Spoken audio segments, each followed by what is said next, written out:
My name is Laura. 6 months ago, I married my high school sweetheart, Matt. We'd known each other since we were kids, so I've always been close to his family. That made getting married a breeze. We share a lot of mutual friends, so our wedding was a joyful occasion with lots of well-wishers. I vowed to stand by Matt for the rest of our lives. A few months after tying the knot, I found out I was pregnant. I was on cloud 9. But the blessings didn't stop there. Matt's mom was incredibly supportive, helping us out almost every day. We'd been living with Matt's parents since we got married. Matt is an only child and was raised with a lot of love and care. So, when we decided to get married, living with his parents seemed like the natural choice. I had no issues with it, so I agreed right away. From the day after our wedding, I enjoyed doing household chores with my mother-in-law and chatting about various things. When I announced my pregnancy, she cried tears of joy, as if it were her own good news. Whenever I tried to do something around the house, she'd say, "Don't worry, Laura, I've got this," and take over. "I'm feeling fine today, really."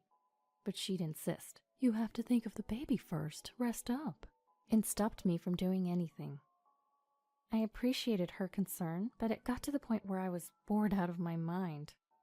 I had been working part-time, but I quit my job as soon as I found out I was pregnant, on the advice of both my mother-in-law and Matt. So with nothing to do at home, I was going stir-crazy. I feel like moving around a bit. Can I go shopping? Need anything?" She'd say, "Absolutely not. You're not even in your second trimester yet. You need to rest," and wouldn't let me leave the house. I understood she was concerned for me, but it was suffocating. She had a miscarriage before she was pregnant with Matt because she continued working, so she was worried I'd end up the same way. "If you're not careful, you'll end up in the hospital like I did," she'd warn me. I didn't want to create tension, so I decided to take it easy until my second trimester. Once I reached that milestone, she started allowing me short walks. Matt and I would go out on his days off. We'd buy some snacks from a local store and have a little picnic. Or sometimes I'd go for a walk with my mother-in-law while shopping. She even started cooking with me again. I realized she was just concerned for me during the early stages of my pregnancy. Then, at 38 weeks, my water broke while I was climbing the stairs at home. Matt and my father-in-law were at work, so my mother-in-law drove me to the hospital.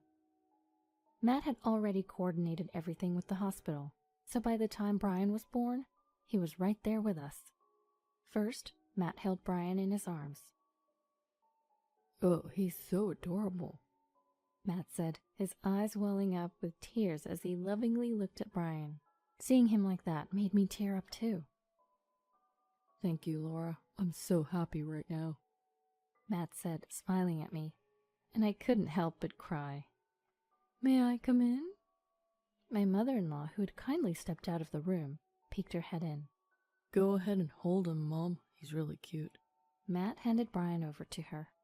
I felt a bit awkward. My mother-in-law had been so supportive and was eagerly awaiting her grandchild.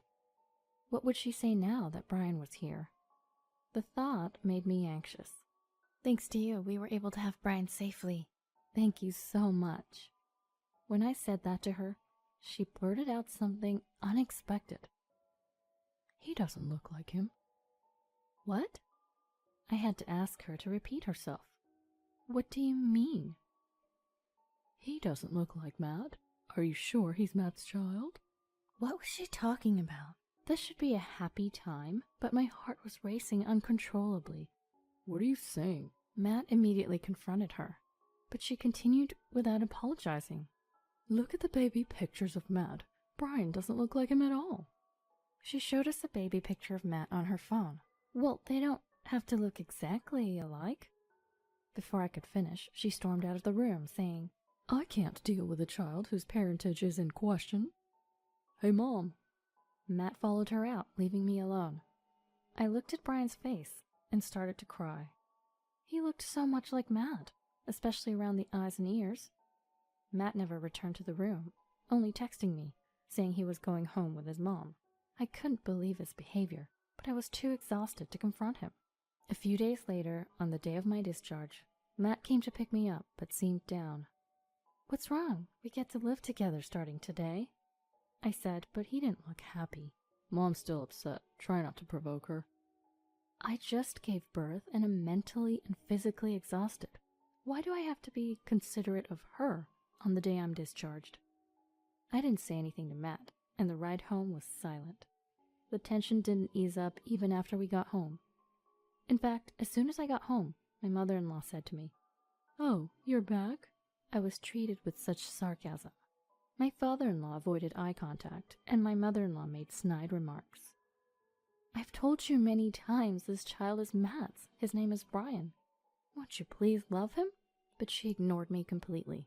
"Say something, Matt," I cried to Matt, but he coldly said, "Well, it's true. He doesn't look like me." At that moment, my tears stopped. Matt, who should have been on my side, had abandoned me. Looking back, Matt should have stood up to his mother that day. But in the end, he sided with her. I felt empty and gave up on the idea of my mother-in-law ever loving Brian. Matt wasn't helping with childcare either, and my stress kept piling up. "Can you feed him formula while I take a shower?"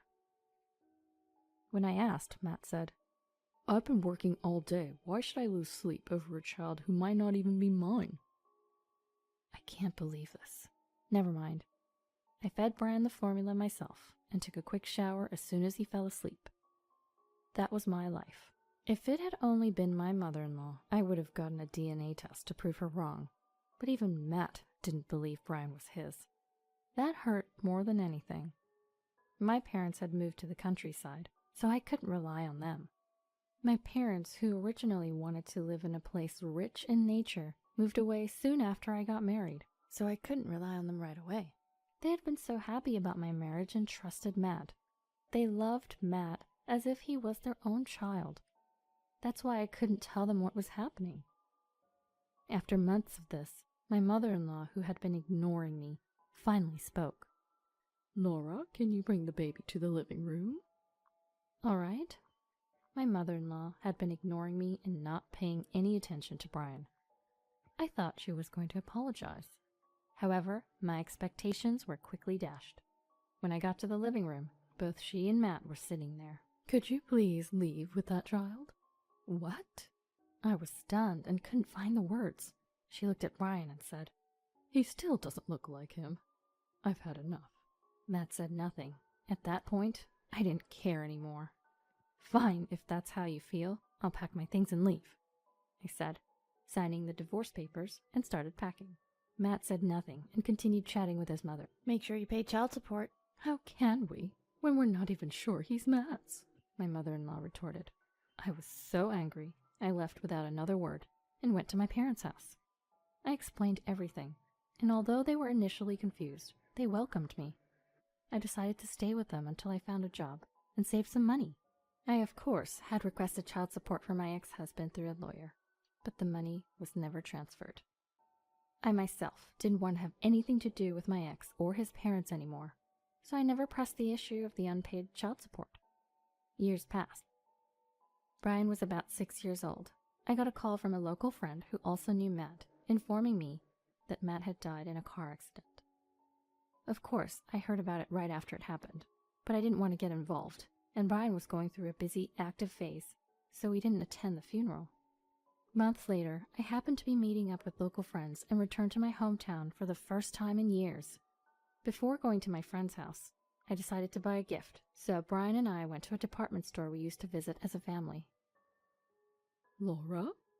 I turned around to see my mother-in-law, whom I hadn't seen in years. As I stood there stunned, she quickly approached us and said, "You're Brian, right?" and started talking to Brian. "Brian, I'm your grandma. You really look just like Matt." My mother-in-law said that. I couldn't stand hearing her say that. "Enough is enough. Because of you, we—" As I said this, she interrupted. "Don't be so angry. I've wanted to see you for so long." Feeling like I was about to yell, I said, "Excuse us," and pulled Brian away, leaving the scene. "Was that Grandma?" Brian asked. I had kept it a secret until now, but Brian, now in elementary school, was genuinely curious and kept asking. "Isn't Grandma supposed to be your mom? Who was that lady?"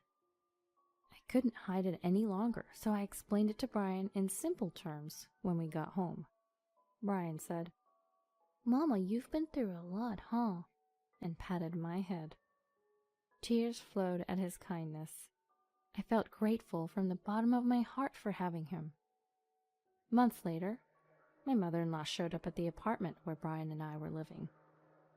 "How did you find this place?" When I asked, she said, "I asked around, Matt and your mutual friends. I finally found you," and forced her way in. "Please leave." As I said this, she exclaimed, "Matt died in an accident, and my husband died of illness. You two are all the family I have left." Brian came out of the next room, perhaps hearing my mother-in-law's loud voice. Seeing Brian, my mother-in-law said, "Brian, why don't you come live with Grandma? I have a bigger house and can feed you lots of delicious food." "Stop it!" As I said this, my mother-in-law pulled out a thick envelope. "It has $50,000 for child support. You two are all the family I have left, so please come live with me." She pushed the envelope toward me. Then she turned to Brian and said, "Brian, Grandma wants to live with you. I'll buy you anything you want, okay?" and smiled. In that moment, I felt like crying. I was torn between the feeling of, why now? And wondering if it was okay to deprive Brian of one more grandmother. I was at a loss for words. Then Brian said, "I'm not going." "Huh?" My mother-in-law let out a baffled sound at Brian's words. "Brian, what are you saying? You can live with Grandma, you know. There'll be lots of delicious food and I'll buy you toys." My mother-in-law tried desperately to persuade him. "I don't want to. You were mean to Mama, right? My only grandma is Mommy's mom." Saying this, Brian shook off my mother-in-law's hand and sat next to me. My mother-in-law fell silent, looking as if she'd lost all hope. After staring at us for a moment, she abruptly stood up and left the house without a word. We haven't heard from her since that day. Of course, she never came to visit us either. The child support money she left behind is being saved for Brian, untouched to this day. When I consulted my parents about whether to return the money, they said, "You never received child support before, so it's fine to keep it." and so I decided to keep it. I don't know what's become of my mother-in-law since then, but honestly, it doesn't matter to me now. Because I have Brian, who's so strong and stands by me. Brian, who protected me from my mother-in-law even at his young age. Brian, who chose me over my mother-in-law's sweet temptations. I love him from the bottom of my heart. I want to continue raising him responsibly, ensuring his happiness, even without a father, now and forever.